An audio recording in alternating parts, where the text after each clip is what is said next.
En este tema vamos a ver el dimensionamiento de una viga, ¿sí? Que tiene 4 metros entre apoyos y que está construida con dos perfiles tipo C, ¿sí? Que van a estar soldados, ¿sí?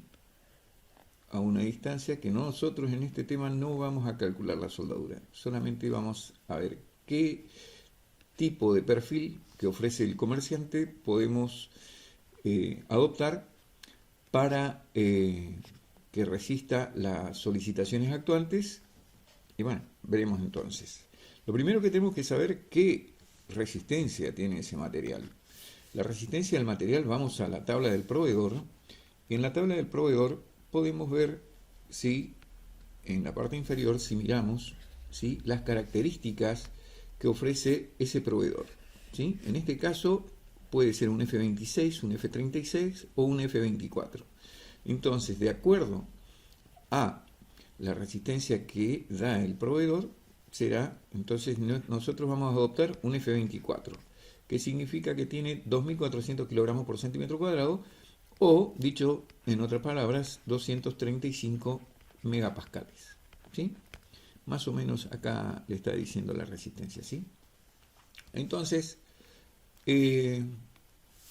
veremos el módulo de elasticidad, que ya sabemos que es el módulo de elasticidad, es la pendiente, ¿sí? Es la tangente del ángulo que forma, ¿sí? La recta que cumple con la ley de Hooke, ¿sí? Las tensiones son proporcionales a las deformaciones. Entonces, la tangente de ese ángulo es aproximadamente el módulo de elasticidad del material. Entonces, ya tenemos dos parámetros mecánicos definidos, ¿sí? Ofrecidos por el proveedor. La luz es del proyecto, que vamos a tratar de determinar cuál es la sección más adaptable para nuestra situación. Y tenemos una situación especial que debe cumplir un descenso admisible. Esto es según el CIRSOC 301, ¿sí? Del año 82, en función del destino que tiene nuestra viga, ¿sí? De ese destino. Entonces, si es vivienda, si es lo que es oficina, si es una estructura no permanente, bueno, en función de eso vamos a tener un coeficiente que me determina el descenso de esta viga que puede tener, o sea, un descenso F. Antes se decía F, nosotros para no mezclar las unidades, ya que F es tensión para nosotros, vamos a usar el coeficiente W, ¿sí? Entonces, ese descenso por deformación no debe superar 1,14 centímetros. Lo primero que hacemos es determinar las resistencias admisibles.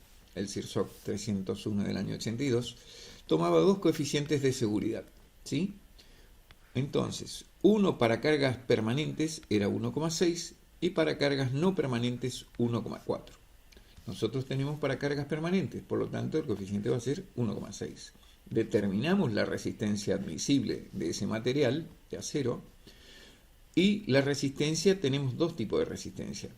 Resistencia en el sentido longitudinal y resistencia transversal, ¿sí?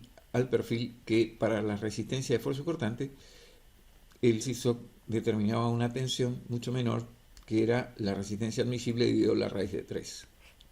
Una vez que determinamos estas resistencias admisibles, lo único que nos queda es dimensionar, ¿sí? Predimensionar la sección por los distintos esfuerzos que están sometidos, ya sea uno es flexión, ¿sí? Esfuerzo cortante,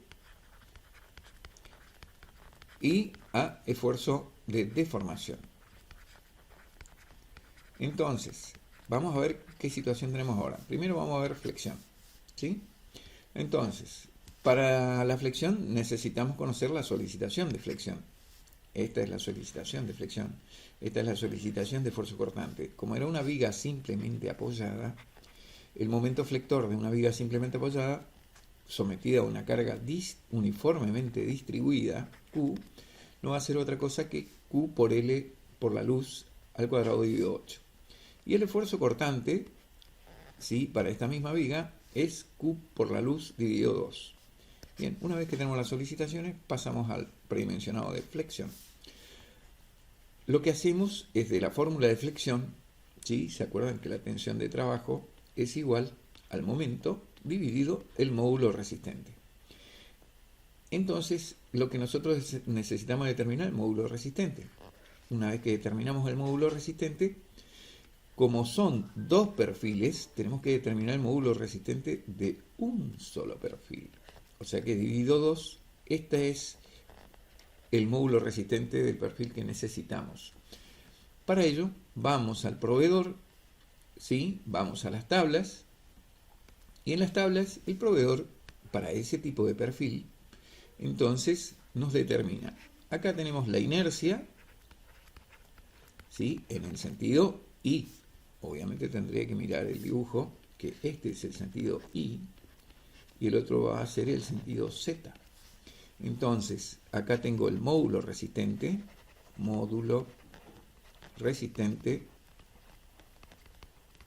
de flexión, ¿sí? Y acá tengo el radio de giro. Entonces, si yo presto atención, el radio de giro era igual a la raíz de la inercia en el sentido I dividido la sección. O sea que si yo tomo este valor dividido el área transversal de la sección, saco la raíz cuadrada, me va a determinar ese valor del radio de giro. Es una tabla donde nosotros encontramos todas las características geométricas de lo que ofrece el fabricante, y acá estarían las dimensiones, el área, el peso por metro del material, y acá estarían las características resistentes, ¿sí? En función de la geometría de ese material, ¿sí? Vamos entonces a ver qué valores nos da, ¿sí? Vamos al ejercicio, determinamos que es 60,48 de módulo resistente, vamos a módulo resistente 60,48, tengo acá un valor, pero voy a tomar el inferior que está acá abajo, 70, ¿sí? Y voy acá y ahí determino qué número de perfil es el que me ofrece el fabricante que cumple con esas, ¿sí? Necesidades. Entonces, vamos a seguir con el dimensionamiento. El siguiente paso es dimensionamiento a deformación. Ya teníamos que esto tiene que ser menor que 1,14 centímetros. Entonces lo único que despejamos nuestra incógnita va a ser la inercia. La inercia, una vez que determinamos el valor de inercia, como eran dos perfiles, tenemos que sacar la inercia necesaria de cada perfil. Me voy a la tabla y adopto dos perfiles de 275. Vamos a ver si es cierto. Verificamos, aumentamos el valor de esta tabla y veremos que para esa inercia 690 tenemos 704, o sea que el mismo perfil sería el que nos está cumpliendo esa condición. Una vez que tenemos ese valor de perfil, ¿sí? Vamos a ver el esfuerzo cortante. Entonces, acá vamos a usar la fórmula de Collignon. La fórmula de Collignon decía que era el valor del esfuerzo de corte por el momento estático de la sección. ¿Qué es el momento estático de la sección? ¿Sí? De la sección donde se produce el esfuerzo cortante, ¿sí? En este caso, vamos a ver la fórmula completa, dividido el ancho de corte por la inercia del material. La inercia en este sentido. Entonces, vemos que si yo tengo un esfuerzo cortante acá, el B va a ser estos dos cortes, el momento estático va a ser de esta sección, ¿sí?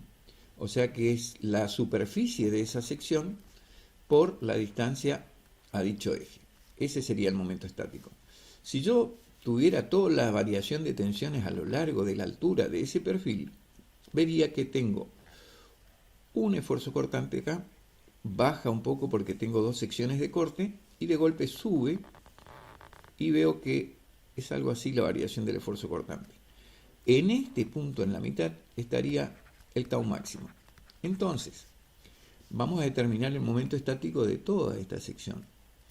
Entonces divido en 3 rectángulos, ¿sí? Y determino el momento estático de estos 3 rectángulos.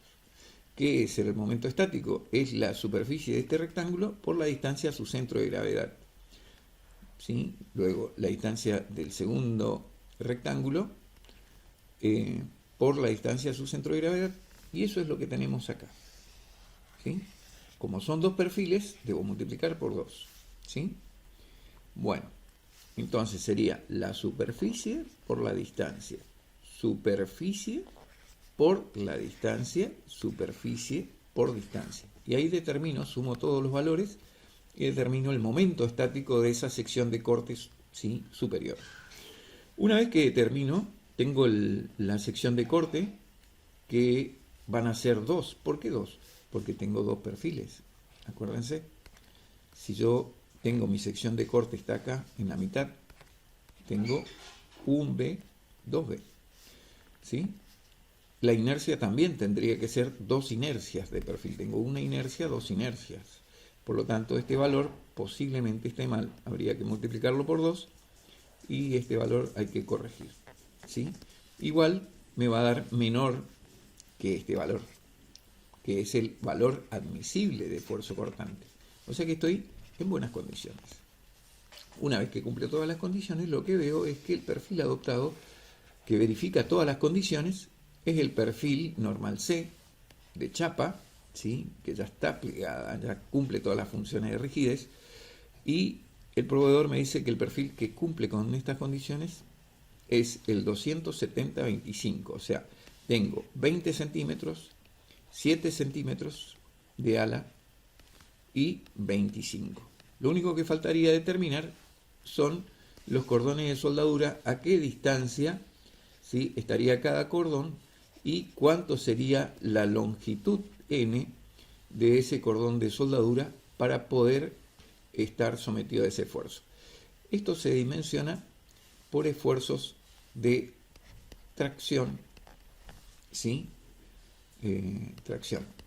Entonces, porque acá voy a tener una fuerza de tracción en la parte inferior y en la parte superior voy a tener compresión cuando estamos sometiendo toda la viga a un esfuerzo flexional. Entonces voy a verificar, ¿sí? Con esa fuerza de tracción en cada punto, cuánto es la distancia de esas soldaduras que necesito. Bueno, esto sería todo. Esto vendría a ser para otro tema más adelante. Espero que hayan entendido, ¿sí? Y ahí terminamos.